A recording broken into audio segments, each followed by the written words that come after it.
ہم بہت آسانی سے حاصل کی گئی کامیابیوں کو دونوں ہاتھوں سے سمیٹ لیتے ہیں، پھر اپنی عقل و دانش پر فخر سے سینہ تان لیتے ہیں، مگر حقیقت اس کے برعکس ہوتی ہے۔ حاصل وہی ہوتا ہے جو اللہ تبارک تعالیٰ کی رضا ہو، جس سے وہ راضی ہو اسے نوازنے میں دیر نہیں کرتا، مگر دنیا کا وقت دن رات اور سونے جاگنے میں ایسے تقسیم رہتا ہے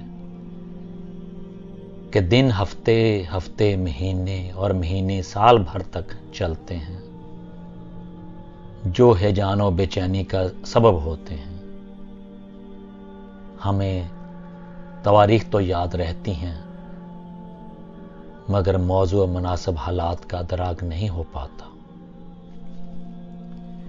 انسان بنیادی طور پر جلد باز جو ٹھہرا، نتیجہ جاننے میں سال مہینے چٹکیوں میں چاہتا ہے،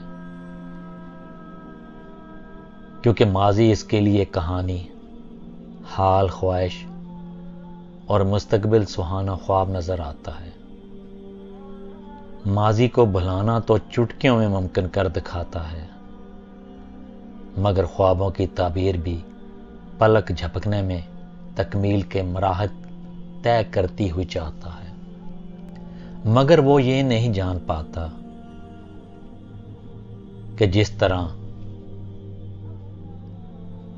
قرآن مجید کے الفاظ ایک ایسی مستقل حقیقت ہیں جو وقت مقررہ پر منازل کی مسافت کا تعین رکھتے ہیں۔ چاند ستاروں سے لے کر سردی، گرمی، خزاں، بہار کے لیے ایک مخصوص وقت کی پابندی لازم قرار پا چکی ہے۔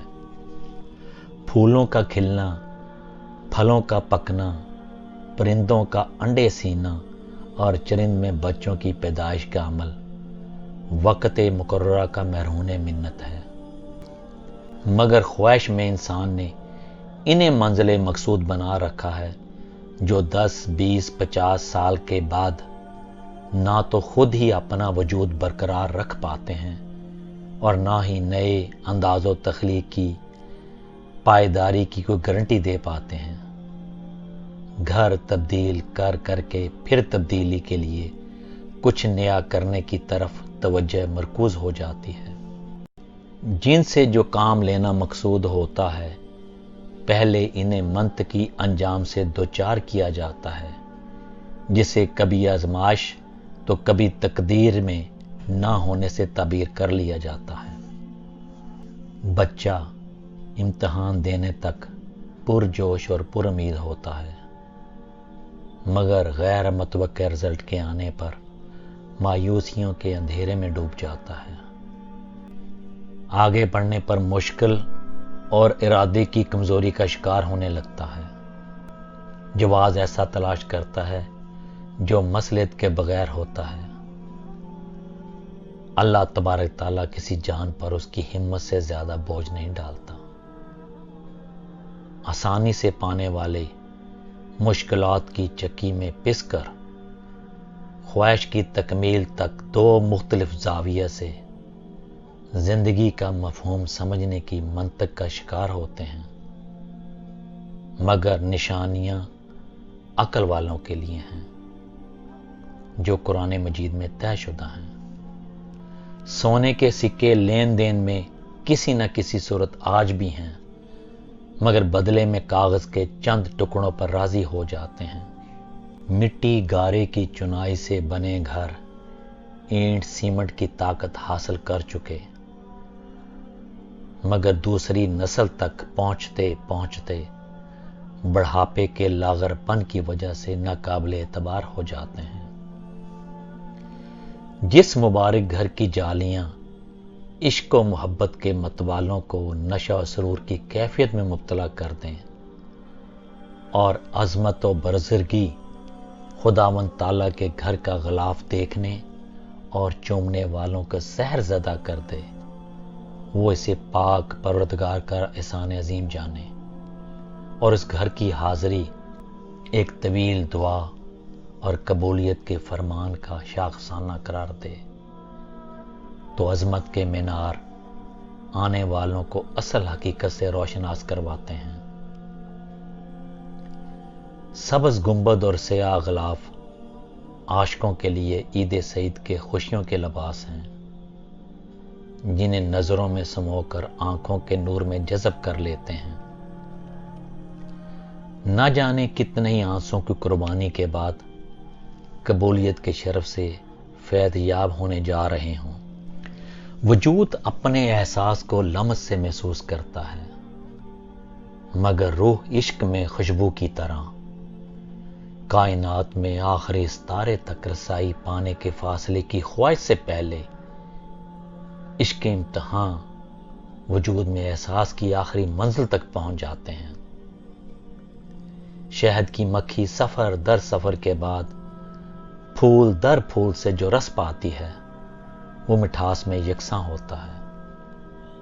اللہ تبارک تعالیٰ اپنے گھر تک پہنچنے کے لیے آخری دنیاوی خواہش کی آزمائش کو بھی بندے پر آزماتا ہے کہ فرمان کی تکمیل تک نافرمانی کی کڑواہٹ سے پاک جذب احساس وجود کے نہا خانوں میں گردش خون سے بھی اتنا خالص ہو جائے کہ دعائیں بے اثری سے محفوظ ہو جائیں اور رحمتیں و نعمتیں ظاہر باطن کو وحدت ایمان میں یک جان دو کالب کی طرح پرو کر اظہار و افکار کے سمندر سے نکال کر عمل و کردار کے بہتے میٹھے چشموں کے پانی سے پیاسوں کو سیراب کرتا آگے بڑھتا چلا جائے۔ اللہ تبارک تعالیٰ جب اپنے بندوں کو نمونہ عمل بناتا ہے تو راستوں کو ان کی مرضی کے تابع نہیں کرتا، بلکہ ان کے دلوں کو اپنے خیال بندگی سے منور کر دیتا ہے۔ پھر تو نہ ہی امتحان ہوتا ہے، نہ ہی نتیجہ اور نہ ہی منزل، بس ایک راستہ ہے جو عین شباب آفتاب کی طرح روشن، جو پہلے قدم سے ہی اپنا رخ متعین کر دیتا ہے، کسی کے دل میں عقیدت خیال کا طوفان برپا کر دیتا ہے تاکہ عاشق محبوب روبرو ہو جائیں، جہاں سوچ کے در بند ہو جاتے ہیں اور چاہ کی زمین چاہت کے آسمان ایک ہو جاتے ہیں۔ آنکھ صرف وہی دیکھتی ہے جو وجود سے باہر ہو، اندر کہاں تک وہ اتر پاتی ہے؟ کسی خیال، کسی احساس کی دسترس سے انتہائی باہر ہے۔ اللہ تبارک تعالیٰ کی محبت جن کا عشق ہو، انہیں علم سے بے بہرہ سوکھے پتوں سے امید کی فصل اگنے کی آس نہیں ہونی چاہیے۔ آندھیاں صرف انہی کو پھل بننے تک پہنچاتی ہیں جنہیں خوشبو اور ذائقہ دینا مقصود ہو، باقی زرد پتوں کی طرح اتر جاتے ہیں۔ زمین سے اٹھا کر درختوں پر لٹکانے سے امید بہار نہیں آ سکتی، کیونکہ لوٹنے کا وقت گزر چکا، بڑھنے کا وقت ہے، پکنے کا وقت ہے، خوشبو پھیلانے کا غاز موسم ہے۔ مایوسیوں، محرومیوں کی خزاں بہار کی آمد کا انتظار نہیں کرتی، مگر امید نو اپنا سفر ادھورا نہیں چھوڑتی۔ ظاہر کی قیاس میں باطن کی حقیقت پوشیدہ رہتی ہے۔ اگر لفظ سچے ہوں تو پھر خیال بھی ہمیشہ سچا ہوتا ہے۔ گو مگو میں وہی رہتے ہیں جو دنیا کی عارضی شہرت کے دائی ہوتے ہیں، مگر زندگی کی حقیقت عمل سے ثابت ہوتی ہے۔ جب نفی خیال سے نکل کر وجود کو ریزہ ریزہ کر دے اور کھڑا ہونے میں بھی درد کی ہائی میں ناشکری نہ ہو، رحمتوں کی امید بر آنے کا یقین ہو، جو حق کے ساتھ رہتے ہیں مایوسیاں ان کے قریب نہیں رہتی۔ کمزور پر نفس بھاری رہتا ہے، مضبوط ایمان کی رسی کو تھامنے سے کبھی ہو جاتا ہے۔ جہاں الفاظ اعمال پر بھاری ہو جائیں، سفارش یقین کی سیڑھی بن جائے، وہاں چلتی ٹرین کے پیچھے بھاگنے سے منزل مقصود تک نہیں پہنچا جا سکتا۔ جہاں ایک ہی پٹڑی پر مخالف سمت جانے والی ٹرینیں پہنچیں تو مسافر اپنی سمت کی طرف سفر کریں گے۔ یہاں تعداد کوئی معنی نہیں رکھتی۔ سیاست و تجارت میں تو ایسا ہو سکتا ہے، مگر قیامت کا سفر اس سے مختلف ہے، جہاں اکیلا بھی جیت کر رحمتوں کی آغوش میں لپٹے گا۔ نئے سال 2017 کا سورج دنیا میں اسی طرح طلوع ہوگا، نئی قیاس آرائیوں کے ساتھ، مگر شاید کسی کے لیے واضح اور حقیقت پسندی کی چوکا چوند روشنیوں سے بھرپور تنہائیوں کا ابتدائی سفر۔ طالب کی تلاش و جستجو کے لیے ذکر انفال۔